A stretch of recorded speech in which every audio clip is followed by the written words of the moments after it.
Bonjour à tous, on se retrouve pour une nouvelle petite vidéo. Alors aujourd'hui, comme vous l'avez deviné, on se retrouve sur le C15 pour ici disposer une caméra de recul désormais que j'ai pu recevoir. Alors où est l'intérêt? Eh bien, davantage d'ergonomie dans la manœuvre. Dans les faits, l'intérêt réside principalement là-dedans.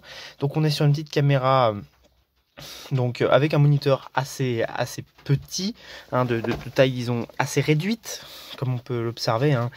C'est pas bien grand, mais ça suffira. On est dans un C15 et non pas dans un véhicule de renom, malgré sa réputation tout à fait entretenue. Donc ici on a la petite caméra et tout le reste.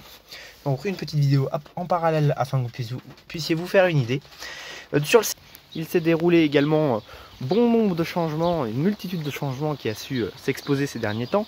Donc comme conformément à la réputation qui lui est due, je devais le munir, conformément à mes principes, à mes idées,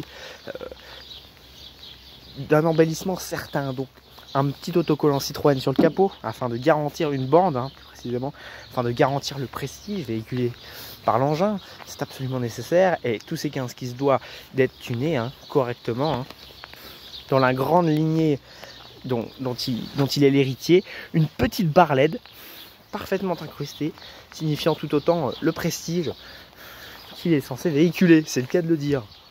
Et effectivement il pleut, donc c'est un peu compliqué également d'avoir une insonorisation tout à fait convenable, mais passons. Donc où poser la caméra?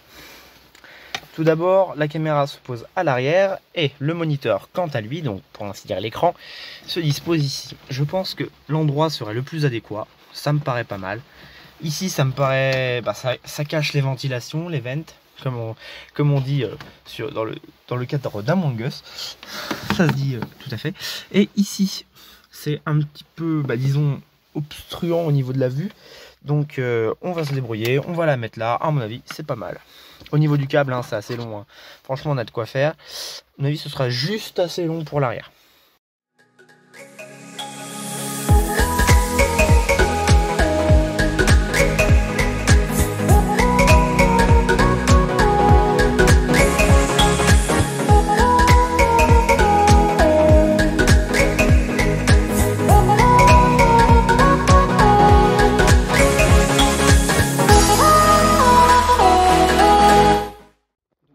Voici, on va installer la caméra. Donc celle-ci se dispose de la sorte. Nous avons le petit connecteur à l'arrière de même. Et ainsi, j'ai percé un trou, mis un petit peu de peinture, un tant soit peu de peinture anti-rouille au niveau des endroits où j'ai perforé, fait 2-3 marques. Et au final, ça rend quelque chose comme ça. Une fois le câble tiré dans toute la longueur du C15, ça va pas rester comme ça. Je vais quand même essayer d'opérer un arrangement davantage propre et ergonomique, histoire que ce soit davantage propre. Et là voici, il n'est pas du tout fait ici. La peinture a séché, le connecteur, et il suffira de mettre la caméra.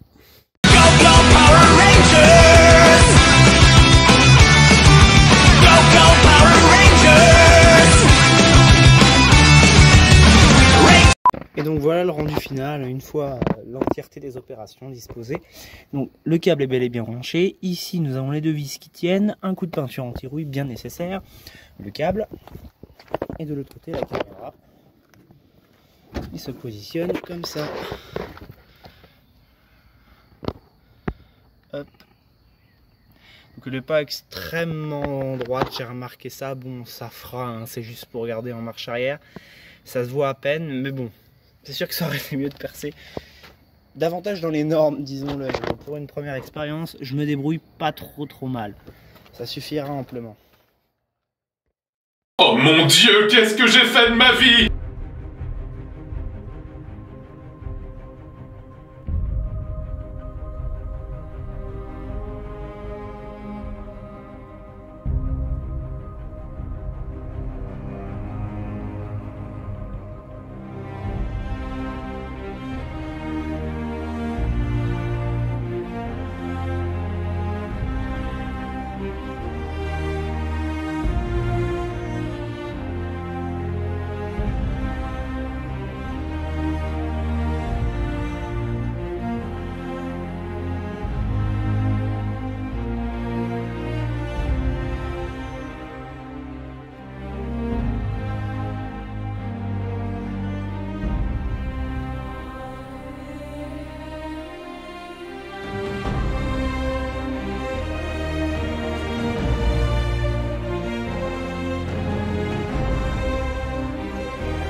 Donc voilà, c'est terminé. Donc je ne vous ai pas montré les branchements. Il y a la petite radio qui fonctionne.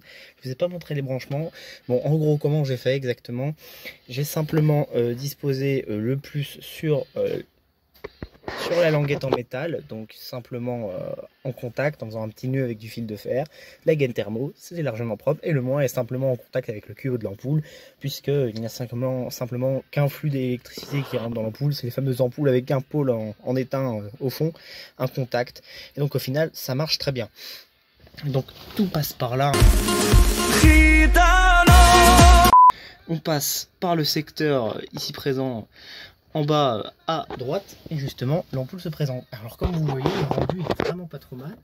Il y a Eye of the Tiger, mon accent anglais absolument démentiel, qui tourne en fond, et donc comme vous pouvez le voir, c'est plutôt pas mal. La résolution n'est pas incroyable, mais en soi c'est amplement fonctionnel. La marche arrière se dispose, il n'y a plus rien, marche arrière, le tout s'allume. Démontrer la chose plus en détail. Hop. Voilà, les deux feux de recul ici présents. Au début j'avais eu peur de m'être trompé de côté au niveau du passage du câble. Évidemment, erreur fatidique, puisqu'il aurait fallu tout refaire. Donc, voici l'ampoule, elle se fixe là-dessus. 4 petites LED qui viennent éclairer le tout davantage. Les petites vis, et donc au final, tout fonctionne parfaitement. Donc si cette vidéo t'a plu, n'hésite pas à lâcher un petit like. Voilà, ça me fait toujours plaisir, c'est toujours sympathique de soutenir cette belle chaîne YouTube, avant tout prenant fièrement la mécanique d'exception et d'une époque bien lointaine désormais. Donc si cette vidéo t'a plu, lâche un petit like et on se retrouve pour une prochaine vidéo. Salut!